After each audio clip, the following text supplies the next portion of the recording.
photo. After winning the lottery, I decided to hide it from my entire family. I asked for help, and only one person reached out to me. My name is Maya, and I'm 34 years old. If you saw me walking down the street, you'd probably forget my face within minutes. Average height, brown hair usually pulled back in a ponytail. Clothes from discount stores that fit well enough. I'm the kind of person who blends into crowds, which has always suited me fine.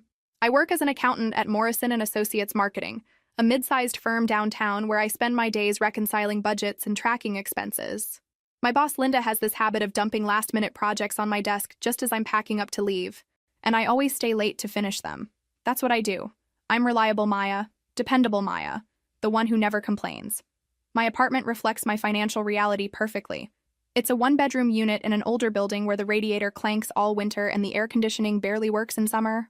The carpet has seen better decades, and most of my furniture comes from relatives' hand-me-downs or garage sales. My greatest luxury is a small flat-screen TV I saved up for 2 years to buy. But every Tuesday, like clockwork, I stop at Murphy's Corner store on my way home from work. Old Mr. Murphy smiles as I approach the lottery counter, already knowing my routine. The usual? He asks, though he already knows. $5 worth, I confirm, watching him print my tickets. 5 precious dollars that could go toward groceries or gas, but instead goes toward those little slips of paper covered in numbers. They represent hope in my otherwise predictable life. My family thinks I'm foolish. During our monthly dinners at Mom's house, obligations disguised as celebrations, someone always brings up my gambling problem. $5 a week adds up, my sister Amanda says, adjusting her diamond bracelet. That's over $250 a year you're throwing away. Easy for her to say. Amanda married Dr. Richard Pemberton straight out of college and now lives in a house with more bathrooms than I have rooms. She drives a luxury SUV and gets weekly manicures. But somehow my $5 lottery tickets are the family's biggest financial concern. My brother Derek isn't much better, though his criticism comes from a different angle. You know the odds are basically impossible, right? He says, usually right before asking to borrow money for his latest business venture or rent, because his band isn't taking off as quickly as expected. Even my divorced parents temporarily unite in their disapproval of my weekly ticket purchases. Mom married George, a retired postal worker who's nice but uncomfortable with our family dynamics. Dad married Patricia, a widow whose grown children treat our side like distant relatives. Despite their criticism, I'm always the one they call when money gets tight. When Mom needed help with George's medical bills, I scraped together what I could. When Derek's band equipment was stolen, I lent him money I couldn't spare. When extended family faced unexpected expenses, my phone would ring. I never say no. Even when it means living on pasta for 2 weeks or walking to work because I can't afford gas, I find a way to help. That's who I am. The responsible one, the reliable one, the one who makes things work even when my own bank account runs on empty. My 2019 Toyota Corolla with its dented bumper and sticky passenger door perfectly represents my life. It isn't pretty or impressive, but it gets me where I need to go. Most days, that feels like enough. I have dreams, of course. Secret dreams I never share during family dinners. Dreams of traveling, maybe going back to school, having enough money to not constantly worry about money. But dreams feel like luxuries I can't afford, so I keep them tucked away like lottery tickets in my wallet, waiting for the right moment to check them against reality. Understanding my family requires a roadmap, and it's messier than anyone wants to admit. Our monthly gatherings aren't heartwarming traditions. They're social experiments where 2 separate households converge at Mom and George's house, creating awkward blended family dynamics that never quite blend. When my parents divorced after 30 years of marriage held together by habit, everything shifted. Dad married Patricia, who treats our side of the family like obligations. Mom married George, a decent man who seems perpetually uncomfortable with the chaos he inherited. Amanda arrives at every gathering like she's gracing us with her presence. Living in her world of country club memberships and charity galas, she's forgotten what it's like to worry about money. We're renovating the guest bathroom, she'll announce. Richard thinks Italian marble is the way to go. Meanwhile, I'm calculating whether I can afford name-brand cereal. She has 2 kids in private schools that cost more annually than I make. She casually mentions violin lessons, equestrian camps, and college prep like these are normal expenses. When she looks at me, I see pity mixed with subtle superiority that makes my skin crawl. Derek is the eternal optimist who's been about to make it big for a decade. His band, the Static Rebels, keeps him working part-time jobs while chasing musical dreams. Derek has charm that makes people believe in him, including me, which explains how I've lent him money more times than I can count. This next gig could change everything, he says, and I find myself reaching for my checkbook again. It's never for frivolous things, always rent, equipment repairs, or crucial opportunities requiring small investments. Derek promises to pay me back with genuine sincerity that convinces me every time. The extended family adds more complexity. Uncle Frank, Dad's brother, made a fortune in real estate and never lets anyone forget it. He drives luxury cars and takes expensive vacations, but mysteriously disappears during family emergencies. His wife Carol collects designer handbags while complaining about property taxes. Cousin Jennifer works in insurance, makes decent money, but lives beyond her means.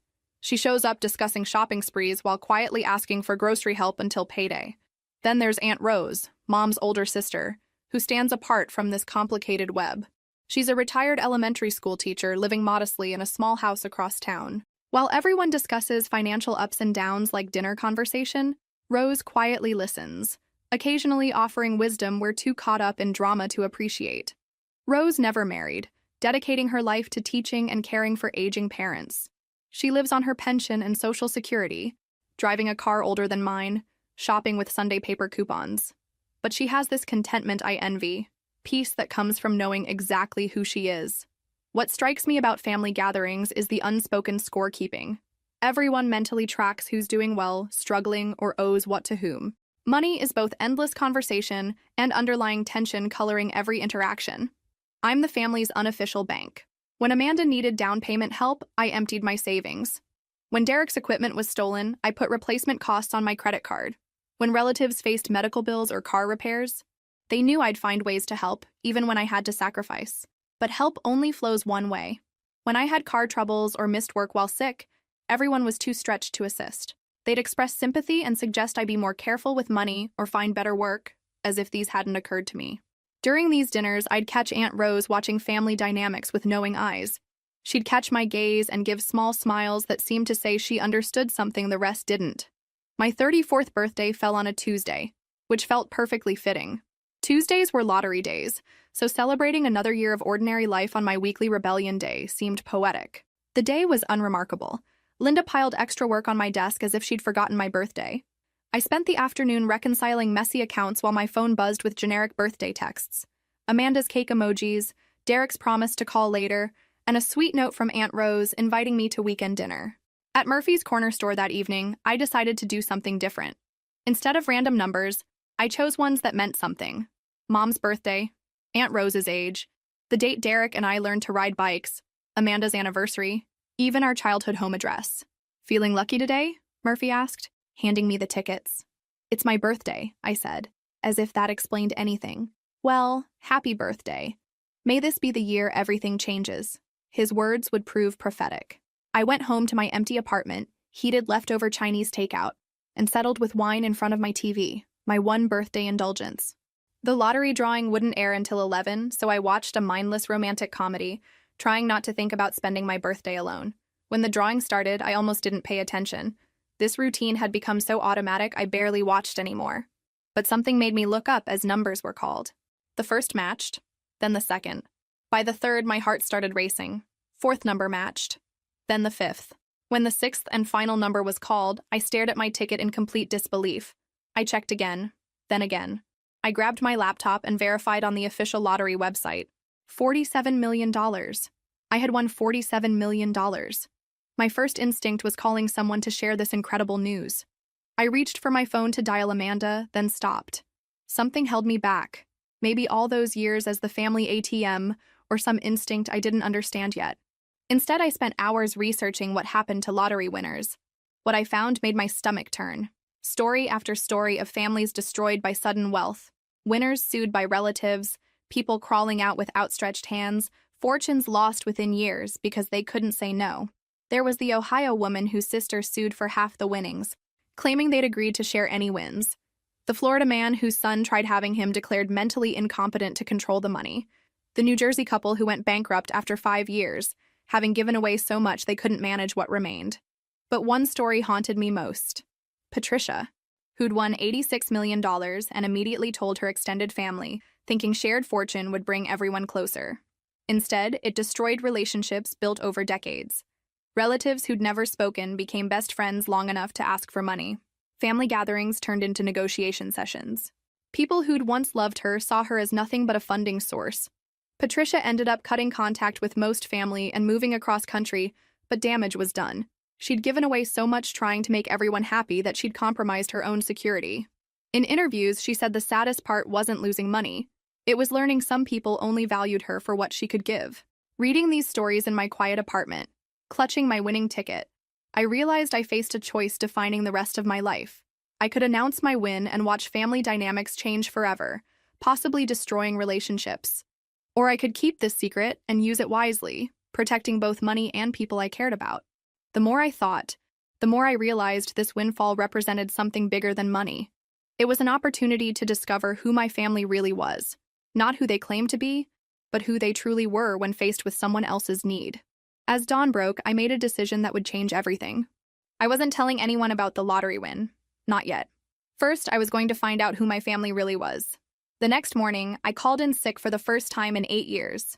I had more important things to do than balance someone else's books.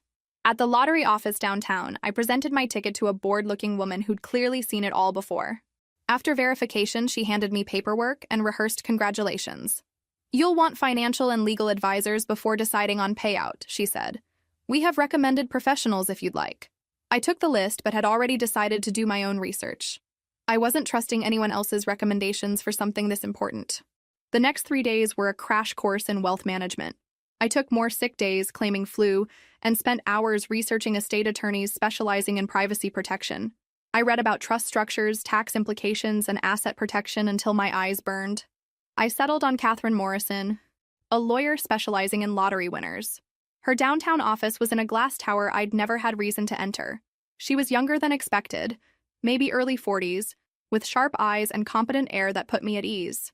"You're smart keeping this quiet," Catherine said after I explained my situation. "Too many winners tell everyone immediately before processing what this means for their lives." We spent 2 hours discussing options. Catherine recommended a revocable trust allowing me to claim the prize anonymously, protecting my identity from public records and media attention while giving me control over who knew when. "The lump sum after taxes will be approximately $28 million, she explained. "That's still life-changing, but understand the real number you're working with. $28 million. Even after taxes, more money than I'd imagined in wildest dreams." Catherine introduced me to David Chen, a financial advisor specializing in sudden wealth management. David made complex concepts sound simple and understood psychological aspects of sudden wealth. "Money itself isn't the challenge," David explained. "The challenge is how it changes relationships and self-perception. You'll discover things about people in your life that might be difficult to accept." Together, we developed a comprehensive plan. Most money would be invested conservatively, generating enough passive income for comfortable living without touching principal. A smaller portion would be set aside for charitable giving and potential family assistance. Most importantly, the plan included maintaining my current lifestyle while figuring out next steps. Catherine advised continuing work temporarily to avoid suspicions. David suggested keeping my old car, apartment, everything signaling nothing had changed. "This gives you time to think clearly," Catherine said. "You can observe how people treat you when they think you have nothing versus how they might treat you knowing the truth." The trust was established within a week. Officially, the prize had been claimed by the Mountain View Foundation, a name Catherine suggested that sounded institutional and boring. Money was safely invested, paperwork filed, and to the world I remained the same struggling accountant. But internally, everything changed. I walked, slept, even breathed differently. There was constant awareness of living a double life. At work, I balanced others' budgets while sitting on unimaginable fortune. At family gatherings, I listened to money troubles and financial stress, while knowing I could solve everyone's problems with one phone call. The secret's weight was heavier than anticipated. Every conversation felt like performance. Every interaction filtered through this new reality I couldn't share. My apartment looked the same but felt different. The secondhand furniture and worn carpet didn't bother me anymore because I knew they were temporary. The dented car didn't embarrass me because I was choosing to drive it. But the hardest part was loneliness. I'd gained financial security beyond wildest dreams, but lost ability to be genuinely spontaneous with anyone. Every relationship came with questions about what would happen if they knew the truth. That's when I started developing the plan that would change everything. The plan took shape over a week, refined during lunch breaks and finalized during evening walks. It was elegantly simple, which made it feel both perfect and terrible. I would tell my family I'd lost my job at Morrison and Associates. Not just any job loss, but sudden downsizing that left me scrambling. I'd say the accounting department was restructured, and I was let go with minimal severance, struggling to find work in a competitive market. Then the crucial part, I would ask to borrow $5,000 to tide me over. It wasn't a fortune, but enough that helping would require genuine sacrifice from most family members. It was also an amount that couldn't be easily dismissed or forgotten. What made this revealing was that I'd helped most of these people with similar or larger amounts over years. I'd given Amanda $3,000 for her down payment. I'd lent Derek nearly $4,000 for band expenses. I'd helped with medical bills, car repairs, and emergencies for cousins, uncles, even parents. The plan's beauty was its simplicity. I wasn't asking for anything I hadn't already given. I wasn't requesting help beyond what they could reasonably provide. I was simply asking them to reciprocate support I'd offered when they needed it. But I needed someone to talk to, someone outside family drama to help process what I was about to discover. That someone was Jenna, my best friend since college, and the only person completely separate from my family complications. Jenna worked as a graphic designer, lived 30 minutes away with her husband and 2 kids. She was the friend who remembered birthdays without Facebook reminders, who'd drive across town with soup when you were sick. Most importantly, she was brutally honest when honesty was needed. I asked her to meet at our usual spot, the Daily Grind Cafe downtown. We'd been meeting there for years, working through everything from career changes to relationship troubles over lattes and pastries. "I need to tell you something," I said after we'd settled into our corner booth, "but promise not to judge me too harshly for what I'm about to do." Jenna raised an eyebrow. That's not a promising conversation starter. What's going on? I took a deep breath and told her about winning the lottery. Her eyes widened, narrowed, then widened again as full implications hit her. Holy shit, Maya. $47 million? Are you serious right now? Keep your voice down, I whispered, glancing around the cafe. Yes, I'm serious, but that's not the part I need you not to judge me for. Then I explained my plan. I watched Jenna's expression change as I laid out my intention to test family by pretending to need help. You want to lie to your entire family about losing your job so you can see who will lend you money? She said slowly. When you put it like that, it sounds terrible.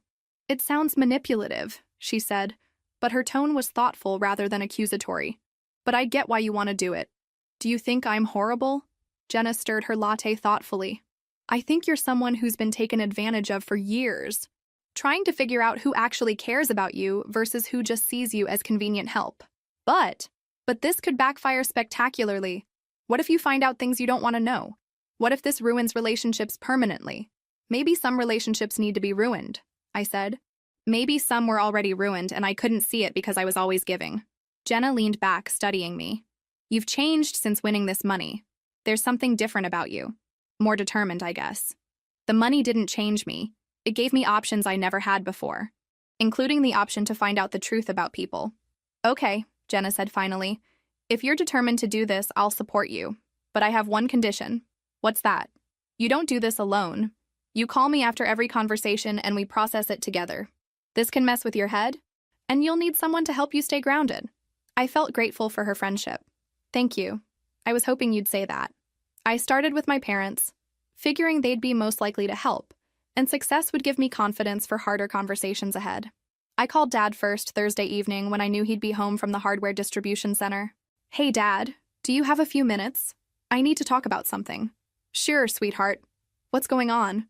I launched into my rehearsed story about layoffs at Morrison and Associates, how the entire accounting department was restructured, and how I was struggling to find work in the current market. I kept my voice steady but added enough stress to make it believable. That's tough, honey, Dad said. These companies don't care about loyalty anymore. After 8 years, you'd think they'd give more notice. The thing is, Dad, I'm getting desperate. My savings are running out faster than expected, and I've got rent and car payments coming. I was wondering if maybe you and Patricia could help with a loan. Just $5,000 to get me through until I find something? There was a pause. A long pause. $5,000? Dad's voice became cautious. Maya, that's a lot of money. Patricia and I are saving for our trip to visit her daughter in Colorado, and we've got our own expenses. I know it's a lot. I wouldn't ask if I wasn't really struggling. You know I've always been responsible with money. Well, maybe we could help with a few $100s. But $5,000? That's just not realistic right now. After hanging up, I sat in my kitchen feeling punched in the stomach. A few $100s. From the man I'd helped with 2,000 when his roof needed emergency repairs last year. I called Mom next, hoping for different response. "Oh, honey, that's terrible," Mom said after hearing the same story. "But you know George worries about his own job security. The Postal Service keeps talking about cuts, and we're trying to be really careful with spending. I understand, but I'm really in a bind. Could you maybe help with part of it? Even a couple thousand would make such a difference." "Maya, you know we would if we could, but we just can't take that financial risk. Have you thought about unemployment benefits? Or maybe part-time work while you're looking?" Unemployment and part-time work. These were her suggestions for the daughter who'd helped with George's medical bills 6 months ago. Amanda was next. I called Saturday morning, knowing she'd be home from weekly yoga class. "Maya, I'm so sorry about your job," she said with seemingly genuine sympathy. "Richard and I were just talking about how unstable the market's become." I explained my financial situation, emphasizing how careful I'd always been and how this was truly emergency. $5,000, Amanda repeated slowly. "Maya, you know we'd love to help, but we've got kids' tuition payments coming. And Richard's thinking about expanding his practice, so we need cash reserves available for that investment. Amanda, you know I helped with your down payment years ago. I'm not asking for a gift, just a loan until I'm back on my feet. That was different. That was investment in our future. And we did pay you back. Eventually. Eventually. It had taken 3 years and multiple reminders. I just don't think we can take on that obligation right now. But have you considered selling your car? You could probably get enough for a down payment on something less expensive and use the difference for expenses." Sell my car. The suggestion came from someone driving a luxury SUV costing more than I made yearly. By Sunday evening, I'd called 6 family members. Derek at least sounded genuinely upset he couldn't help. "God, Maya, the timing sucks so bad. The band just spent everything on new equipment for upcoming gigs. If you'd called next month, I might have done something." Next month. Always next month with Derek. Uncle Frank was direct in rejection. "Maya, you're young and capable. This is exactly when you need to figure things out on your own. It builds character." Character. From the man who'd asked me to co-sign his boat loan 3 years ago. Each conversation followed the same pattern. Initial sympathy, followed by careful explanations why helping wasn't possible, then suggestions for how I could solve my own problems. People who'd come to me when they needed help suddenly became financial advisors, full of wisdom about budgeting and personal responsibility. That Sunday night, I called Jenna as promised. "It's worse than I thought," I told her, unable to keep hurt from my voice.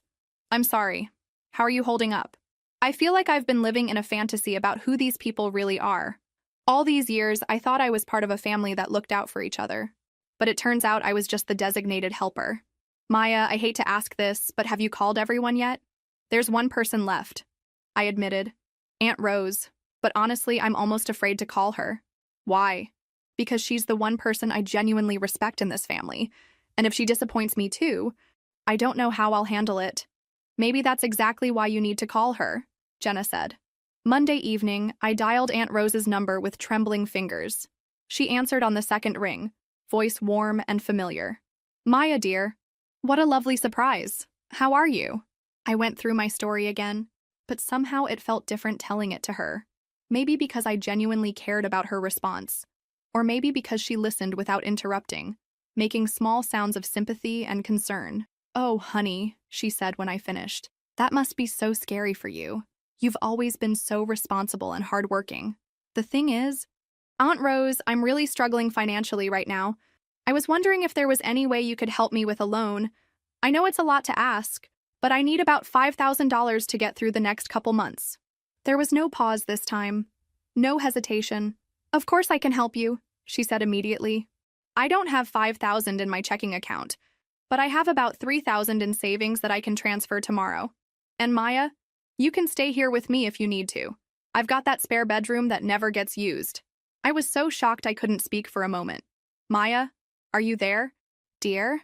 "I'm here," I managed. "Aunt Rose, I can't take your savings. That's probably everything you have put away." "Nonsense," she said firmly. "What good is money sitting in the bank if it can't help someone I love when they need it? You've been there for everyone else in this family, Maya. It's time someone was there for you. But what about your own emergencies?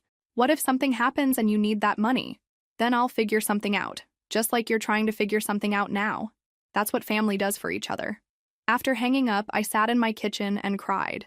Not the frustrated tears from other calls, but something deeper and more complicated. Relief, gratitude, shame, and profound sadness that it had taken this elaborate deception to discover who really cared about me. Tuesday morning, Aunt Rose called back. Maya, I've been thinking about your situation all night, she said. I called the bank first thing this morning. I can get you $3,500 today, and I should be able to manage another $1,500 by week's end.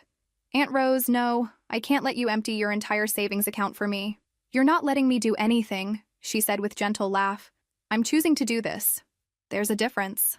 That afternoon, she drove to my apartment in her ancient Honda Civic with the retired teacher. Every child was my child bumper sticker. She handed me an envelope with $3,500 in cash. I wanted to bring it in person, she said, so I could give you a proper hug and tell you everything's going to work out. As Aunt Rose hugged me in my living room, I realized I was facing a moral crisis I hadn't anticipated. Here was this wonderful woman, sacrificing her financial security for someone she loved, and that someone was lying to her about needing help. Aunt Rose, I said as we sat on my couch, can I ask you something? Of course, dear. Why didn't you hesitate? Everyone else I called had reasons why they couldn't help, but you didn't even pause to think about it. She was quiet for a moment, looking out my window at the parking lot where her old car sat next to my dented Corolla. Do you know why I never married, Maya? I shook my head. It wasn't because I never fell in love. I did, several times. But I learned early that you can tell everything you need to know about a person by watching how they treat people who can't do anything for them in return. She turned to look at me directly.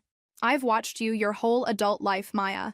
I've seen you help people who never said thank you, lend money to people who forgot to pay you back, and show up for family members who were conveniently busy when you needed support. You give because you care, not because you expect something in return. But how do you know I'm not just like everyone else? How do you know I wouldn't disappoint you if our situations were reversed?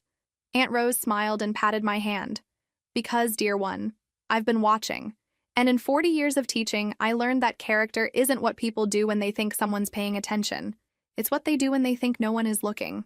I couldn't sleep that night, knowing Aunt Rose's savings account was $3,500 lighter because of my deception. Every time I closed my eyes, I saw her writing that check with such confidence, such love, such complete trust in someone who was lying to her. Thursday evening, I drove to her house. It was a small bungalow built in the 1950s. With a garden full of vegetables and flowers she tended herself. The interior was exactly what you'd expect from a retired teacher. Bookshelves everywhere, comfortable furniture that had seen decades of use, walls covered with artwork from former students. Maya, she said, opening the door with a smile. What a wonderful surprise. Come in, dear. I was just making some tea. We sat in her living room, surrounded by evidence of a life spent caring for others. Thank you cards from students, photos of children who'd visited years after graduation, small gifts speaking of relationships maintained long after classroom connections ended. Aunt Rose, I began, hands trembling as I held my teacup. I need to tell you something, and I need you to let me finish before you respond. Her expression became serious, but she nodded encouragingly. I lied to you about losing my job. I lied to everyone. I still work at Morrison & Associates, and I'm not in any financial trouble. I watched her face carefully, expecting shock or anger, but she simply set down her teacup and waited for me to continue. 3 weeks ago, I won the lottery. $47 million. After taxes, it's about $28 million. I hired lawyers, set up trusts, invested the money, and decided not to tell anyone in the family. Aunt Rose's eyebrows rose slightly, but she still didn't speak. I wanted to find out who really cared about me, not just who needed something from me. So I made up this story about needing help, and I asked everyone for $5,000. Everyone except you found reasons why they couldn't help, even though I've helped all of them with similar amounts over the years. My voice started breaking as I continued, but you didn't hesitate. You offered me your entire savings account, and you did it with such love and generosity that I realized I'd become someone I didn't want to be. Someone who would test people she cares about instead of just trusting them. I'm returning your money, Aunt Rose. I'm sorry I lied to you, and I'm sorry I made you question your own financial security because of my deception. For a long moment, we sat in silence. Then Aunt Rose began to laugh. Not bitter laughter, but something warm and knowing. Oh, Maya, she said, wiping her eyes. You poor dear. What a weight you've been carrying. You're not angry? Angry? Honey, I'm proud of you. Proud? I lied to you. I manipulated you. You tested people who had given you every reason to doubt their loyalty, she said gently. And when you realized your test had hurt someone who didn't deserve it, you chose honesty over convenience. That takes courage. She leaned forward and took my hands in hers. Maya, can I tell you something about your family that you might not realize? I nodded, still feeling ashamed. I've been watching these dynamics for decades, long before you were old enough to understand them. Your parents, siblings, cousins, they love you, but they've never learned to show love through sacrifice. They've always known you would be there when they needed help, so they never had to develop the muscles required to help others. That doesn't excuse their behavior. No, it doesn't. But it explains it. You've been so reliable, so consistently generous, that they started taking you for granted. They began seeing your help as a given rather than a gift. Aunt Rose stood and walked to her kitchen, returning with homemade cookies. I've been thinking about this since I gave you that money, she said. Something about your situation didn't feel right to me. Not because I doubted you needed help, but because it seemed out of character for you to ask for it. You knew I was lying? I suspected something was going on, she admitted. But I also knew that whatever was really happening, you needed something from me. Maybe not money, but something. So I gave you what you asked for and trusted you'd tell me the truth when you were ready. I stared at her, amazed once again by her wisdom. Aunt Rose, what should I do about the rest of the family? Should I tell them the truth? That depends. What do you want to accomplish? I want them to understand how their behavior affects other people. I want them to know that relationships can't be one-sided forever. And do you think telling them about the lottery will accomplish that? I thought about it. No. I think it would just make them angry and defensive. They'd focus on the deception instead of examining their own actions. Then maybe there's another way to have that conversation? What do you mean? Aunt Rose smiled. You don't have to reveal the lottery to confront them about their responses to your request for help. You can address the real issue, the fact that they weren't there when you asked for support, without getting into the complexities of your financial situation. You think I should tell them I found another solution to my money problems? I think you should tell them exactly what you've learned about reciprocity in relationships. Whether that includes the lottery is up to you. The monthly family dinner was scheduled for Sunday at Mom's house. I spent the week planning what I would say, how to address what happened without revealing the full truth about my financial situation. I arrived with different energy than I'd ever brought to these gatherings. Instead of the usual nod of anxiety, I felt calm and purposeful. I had information now, data about who these people really were, and that knowledge was both painful and liberating. Everyone was already there when I walked in. Amanda showed off photos of her kids' latest achievements, while Derek tuned his guitar in the corner. Adults made small talk about work and weather while George grilled burgers on the back patio. Maya, Mom called from the kitchen. How are you doing, honey? Any luck with the job search? This was my opening. Actually, I have good news about that, I said loudly enough for everyone to hear. I found something. It's a better position than I had before, with a significant salary increase. The room buzzed with congratulations and relief. Dad patted my shoulder. Amanda hugged me. Derek called out, "Way to go, sis," from across the room. That's wonderful, dear, Aunt Rose said, giving me a knowing look. I'm so happy everything worked out for you. Actually, I continued, my voice still carrying across the room, I want to talk to everyone about something while we're all together. Conversations died down as people turned their attention to me. I could feel my heart beating faster, but my voice remained steady. A few weeks ago, when I told you all about losing my job, I reached out asking for help. Specifically, I asked to borrow $5,000 to get me through until I found new work. I could see some people shifting uncomfortably, probably remembering their responses. I want to be clear that I understand everyone has their own financial obligations and concerns. I'm not angry with anyone for not being able to help. This was technically true, though not the whole truth. But the experience taught me something important about our family dynamics that I think we need to discuss. Dad cleared his throat. Maya, if this is about... Please let me finish, Dad. This is important. He nodded, looking uncomfortable. For the past 10 years, I've helped various family members with financial emergencies. I've given money for down payments, medical bills, car repairs, business investments, and day-to-day expenses. I've never asked for interest, never demanded repayment schedules, and never made anyone feel bad for needing help. I could see Amanda exchanging glances with her husband, and Derek had stopped strumming his guitar. When I found myself in trouble, I called 7 different family members asking for help. Only one person offered to assist me, and she offered to give me her entire life savings. All eyes turned to Aunt Rose, who smiled serenely and continued eating her potato salad. The rest of you, people I've helped with thousands of dollars over the years, found reasons why helping me wasn't possible. And that's your right. But it's also information about what kind of relationships we actually have. Maya, Amanda said, her voice tight. That's not fair. You know we would help if we could, but the timing was just… Amanda, 3 years ago I gave you $3,000 for your house down payment. It took 3 years to pay me back, and you never once apologized for the delay. Last month you spent more than $5,000 on your kitchen renovation. Amanda's face flushed red. That's completely different. That was planned spending, not an emergency loan. You're right, it is different. When you needed help, it was an emergency. When I needed help, it was an inconvenience. Derek put down his guitar. Maya, come on. You know I would have helped if I could. The band just… Derek, I've lent you money 4 times in 2 years, almost $4,000 total. You've paid back about half, usually months late, never without me asking first. I always pay you back eventually, he protested. Eventually isn't the same as reliably. When I needed help, you said maybe next month. I turned to Dad. Dad, last year when your roof leaked, I gave you $2,000 for emergency repairs. No questions asked, no payment plan. When I called for help, you offered a few hundred and suggested unemployment benefits. The weeks following that family dinner brought a clarity I'd never experienced before. It was as if I'd been living my entire adult life wearing glasses with the wrong prescription, and suddenly everything came into sharp focus. The first major decision I made was to leave Morrison and Associates. Not dramatically or vindictively, but professionally and definitively.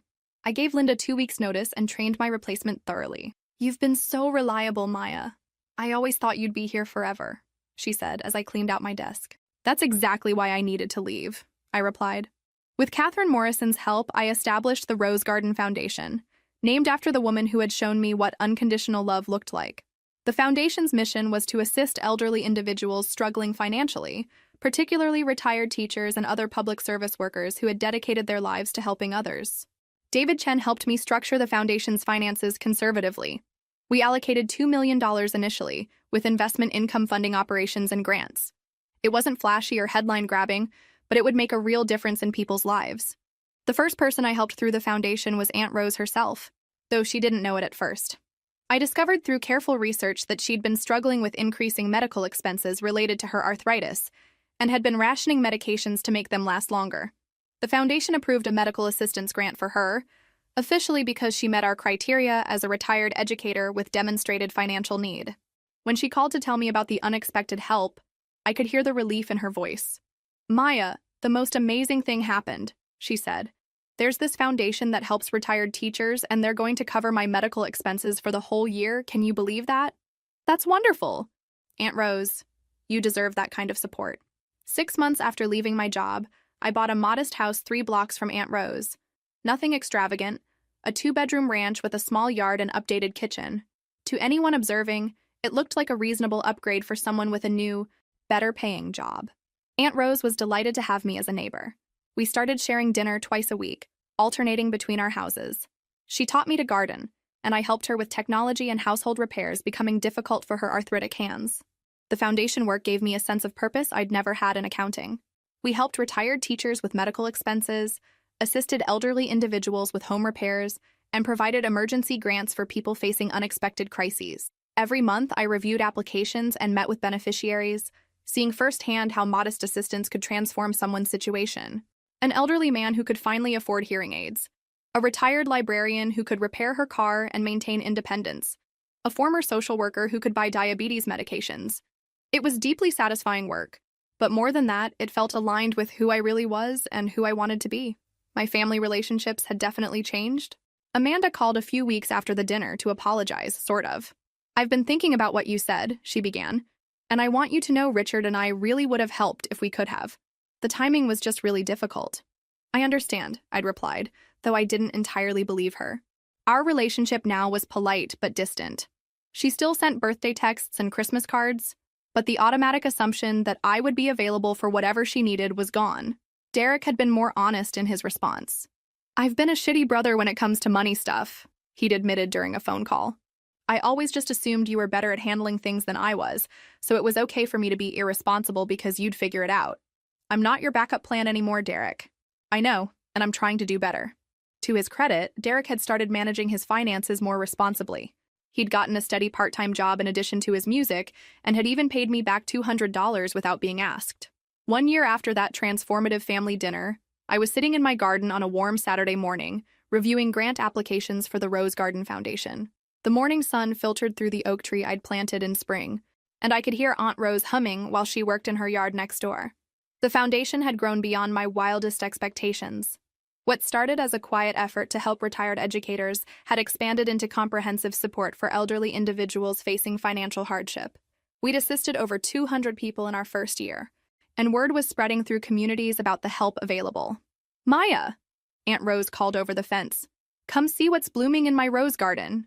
I set down the applications and walked over to admire the spectacular display of pink and yellow roses she'd been nurturing all season. At 72, she moved more slowly than a year ago, but the foundation's medical assistance had made an enormous difference in her quality of life. Her arthritis medication was covered, she'd afforded physical therapy, and she'd even splurged on ergonomic gardening tools. "They're beautiful," I said, admiring the blooms. "You have such a gift with these plants." "I've been thinking," she said, settling onto her new garden bench. "Another discreet foundation gift through our home modification program. You should consider expanding the foundation's work to include job training for older adults who want to return to work." This was classic Aunt Rose. Even while benefiting from the foundation's assistance, she was thinking about helping other people. My phone buzzed with a text from Derek. "Band got selected for the Summer Music Festival, playing 3 shows in July. Wanted you to be the first to know." I smiled as I typed back, "That's amazing. So proud of you." Derek's transformation over the past year had been remarkable. After our family confrontation, he'd taken a hard look at his financial habits and started treating his music career like a business. He'd kept his part-time job, created a budget, and had even started saving money for equipment purchases instead of borrowing it. "I'm making dinner tonight," I texted back. "Want to come over and tell me more about the festival?" "Yes, can I bring anything?" This was another change. The old Derek would have shown up expecting to be fed and entertained. The new Derek offered to contribute. Amanda and I had found a new equilibrium that was more honest, if less close than before. She'd invited me to her daughter's dance recital the previous month, and I'd gone, genuinely enjoying the performance. "Maya, I've been reading about your foundation online," she'd said during our last conversation. "It's really impressive what you're accomplishing." "Thank you. It's become a real passion project for me. I was wondering if there might be ways for Richard and me to get involved, maybe volunteer work or fundraising support." The offer had surprised me, but I'd appreciated the gesture. Amanda was trying to contribute rather than just consume, and that felt like real progress. My parents had also made efforts to rebuild our relationship on more equal footing. Dad had started calling regularly, not because he needed anything, but to maintain connection. Mom had invited me to lunch several times, one-on-one conversations where she seemed genuinely interested in my thoughts and experiences. The foundation work had introduced me to an entirely new community. I'd met other foundation directors, retired professionals who volunteered their time, and social workers who helped us identify people needing assistance. It was a network built around shared values rather than shared genetics. That evening, as Derek, Aunt Rose, and I shared dinner in my kitchen, I reflected on how different my life looked compared to a year ago. Same neighborhood, but everything else had changed. The anxious, people-pleasing woman who had bought those lottery tickets was gone, replaced by someone who knew her own worth and insisted others recognize it too. "Maya," Aunt Rose said as we cleaned up after dinner, "I hope you know how proud I am of the woman you've become." "I had a good teacher," I replied, meaning it completely. "We taught each other," she said with that wise smile I'd come to love. "That's what real family does." As I watched Derek help Aunt Rose to her car that evening, I realized the lottery win had ultimately given me something unexpected: the ability to build the family I'd always wanted from people who truly deserved to be in it. 2 years after buying those life-changing lottery tickets, I'm sitting in the same coffee shop where I'd first told Jenna about my win, but everything else about my world has transformed beyond recognition. The Rose Garden Foundation has become a regional model for elder assistance. With satellite programs opening in 3 neighboring states, we've helped over 600 individuals, and our volunteer network includes more than 200 people donating their time and expertise. Jenna asked me a question that's been haunting me for weeks. If you had to do it all over again, would you still buy those lottery tickets? It's profound because winning wasn't just about gaining money. It was about losing innocence. The naive woman who believed her family loved her unconditionally was replaced by someone who understood that love often comes with conditions and limitations. Aunt Rose, now 74, remains the cornerstone of my chosen family. Her health has stabilized thanks to consistent medical care, and she's become the unofficial grandmother figure for several foundation beneficiaries who don't have family nearby. She started teaching weekly cooking classes for seniors. Combining her love of nurturing with practical education, she still doesn't know about the lottery win, and I've decided she never needs to. Our relationship is perfect exactly as it is, built on mutual respect and genuine affection rather than financial obligations or secrets. Derek has become someone I'm genuinely proud to call my brother. The Static Rebels has built a solid regional following and actually makes money now. More importantly, Derek developed into a responsible adult who manages finances, maintains steady employment, and contributes meaningfully to relationships. He recently started dating a music teacher named Lisa, and watching him navigate this relationship with maturity has been remarkable. Last month, he asked for my advice about proposing. Not financial assistance, just thoughts on whether he was ready for marriage. "I want to make sure I can be the partner she deserves," he'd said, a statement unthinkable from the old Derek. Amanda and I have settled into a relationship that's cordial but distant. She's made genuine efforts to be more reciprocal, remembering my birthday, asking about my work, even volunteering occasionally for foundation events. But there's underlying wariness between us now, acknowledgement that our relationship was damaged by years of imbalanced expectations. We'll never be as close as we once were, but we've found sustainable dynamics that allow us to be sisters without the toxicity that characterized our previous relationship. My parents have both made significant efforts to rebuild our connection on equal terms. Dad calls every Sunday now, conversations focusing on checking in rather than asking for anything. Mom started inviting me to regular lunches, one-on-one time where she seems genuinely interested in my thoughts and experiences. The most unexpected development has been my relationship with James, a retired social worker who volunteers as our foundation coordinator. He knows nothing about my lottery win. To him, I'm simply Maya, the foundation director who somehow found resources to create this organization. He's attracted to my passion for the work and my commitment to helping others. James proposed last month during a volunteer appreciation dinner, doing it publicly in front of all the people whose lives we'd touched together. I've struggled with whether to tell him about the lottery before we marry. Catherine Morrison has advised creating a prenuptial agreement protecting the foundation's assets while providing for James appropriately. But perhaps the most important transformation has been internal. The woman who used to say yes to every request has been replaced by someone who sets boundaries and maintains them consistently. I've learned that saying no to inappropriate requests isn't cruel. It's necessary for healthy relationships. The lottery money sits in carefully managed investments, generating income that funds our foundation work while preserving principal for future generations. I live comfortably but not extravagantly, in the same modest house near Aunt Rose. My greatest luxury is freedom. Freedom from financial anxiety, toxic relationships, and freedom to spend time on work aligning with my values. These freedoms are worth more than any material possession. The lottery win didn't change who people were. It simply revealed who they had always been. Amanda had always been self-centered. The test just made it visible. Derek had always been irresponsible. The crisis highlighted patterns I'd been too generous to acknowledge. But Aunt Rose had always been loving and generous. If I could change anything, I wouldn't change buying those tickets. Winning that money, confronting my family, or establishing boundaries. All those experiences led me to this life, surrounded by people who value me authentically, where my work makes meaningful difference, and where I wake up every morning knowing exactly who I am and what I stand for. The lottery win gave me something more valuable than money. The ability to discover that my worth isn't determined by my usefulness to others, but by my own inherent value as a human being. And that understanding has made me truly rich.